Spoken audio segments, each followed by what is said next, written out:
Good afternoon. I'm Michael Akintunde with Global News. In the news, NCDC confirms outbreak of diphtheria in Lagos and Kano states. Ethiopia replaces central bank boss amid high inflation. South Korea slum fire leaves hundreds homeless.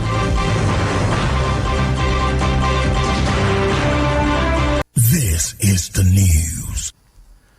The Nigeria Center for Disease Control (NCDC) has confirmed the outbreak of diphtheria disease in Lagos and Kano states. However, NCDC assured that the agency is responding to the situation with the disease reportedly killing about 25 persons in the northwestern state. NCDC has advised Nigerians to ensure their children are fully vaccinated with 3 doses of the pentavalent vaccine as recommended in the childhood immunization schedule to reduce the risk of contracting the disease. The NCDC diphtheria is a bacterial infection caused by the bacterium species which affect the throat, nose, and sometimes skin. Symptoms of the disease include fever, runny nose, sore throat, cough, red eyes, neck swelling, and difficult breathing. Senegalese opposition leader Ousmane Sonko has vowed he would run for president next year despite facing a trial for rape charges. Sonko, who came third in Senegal's presidential election in 2019, has enjoyed a rapid political rise and is popular with young people. He has been charged with raping and sending death threats to an employee of a beauty salon where he went for a massage. Sonko has denied the accusation and repeatedly said he is a victim of a plot by President Macky Sall.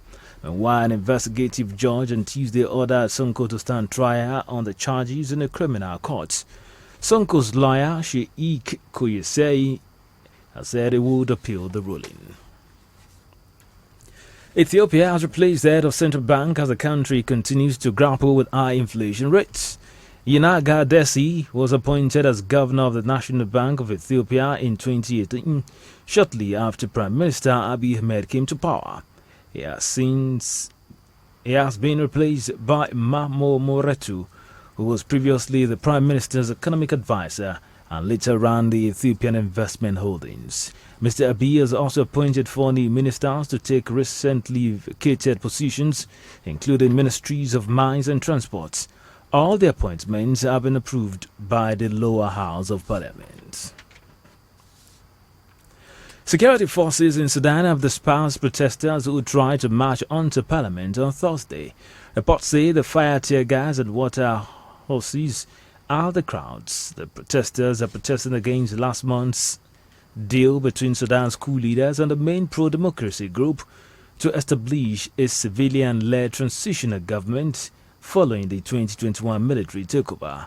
Thursday's protest was led by the Resistance Committees, a grassroots group that has steadfastly rejected any negotiations with Sudan's military leaders, especially General Abdel Fattah Burhan and General Mohamed Ahmad Dagalo.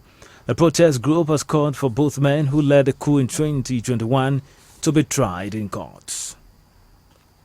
You're on to Global News from Adaba 80.9 FM Akure, transmitting from Ilaramokin. After the break, South Korea slum fire leaves hundreds homeless. Stay with us, we shall return. The news on Adaba 88.9 FM.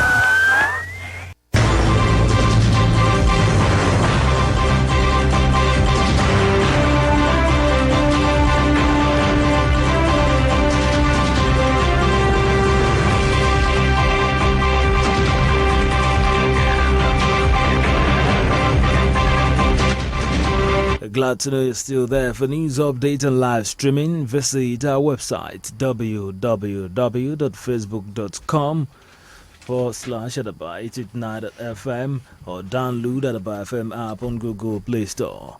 Like us on Facebook, www.facebook.com/AdabafM80.9.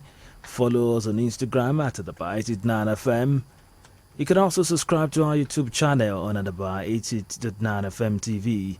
You can provide us information via email newsroom@adabar889.fm. Jacinda Ardern says she has no regrets about her plans to quit as New Zealand leader after a decision that shocked both supporters and critics. A day after revealing she had no more in the tank, Ms. Ardern says she was feeling a range of emotions from sadness to a sense of relief. Polls suggest that her party has a difficult path to re-election in October. The Prime Minister said she would not openly back any of the likely candidates to replace her. She said she was looking forward to spending more time with her family and for being there when her daughter starts school later this year. She will step down by February 7 and Labour Party members of Parliament will hold a leadership vote on Sunday.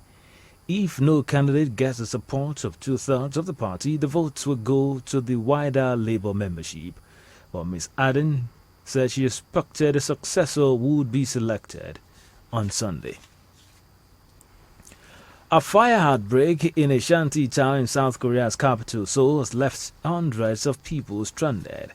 Roughly 60 homes are reported to have been destroyed in Friday morning's blaze in Goryeo village. There have been no reports of deaths or injuries. South Korean media have described the area of closely packed makeshift homes as the capital's last remaining slum. Reports say it took more than 900 firefighters and several helicopters 5 hours to put out the fire. A Liverpool manager Jurgen Klopp will manage his 1,000th game when Liverpool take on Chelsea on Saturday, with the German boss enjoying plenty of highlights in the dugout so far. His managerial career has spanned 23 seasons at 3 clubs in 2 countries, and he has won 3 league titles and a Champions League trophy on the way.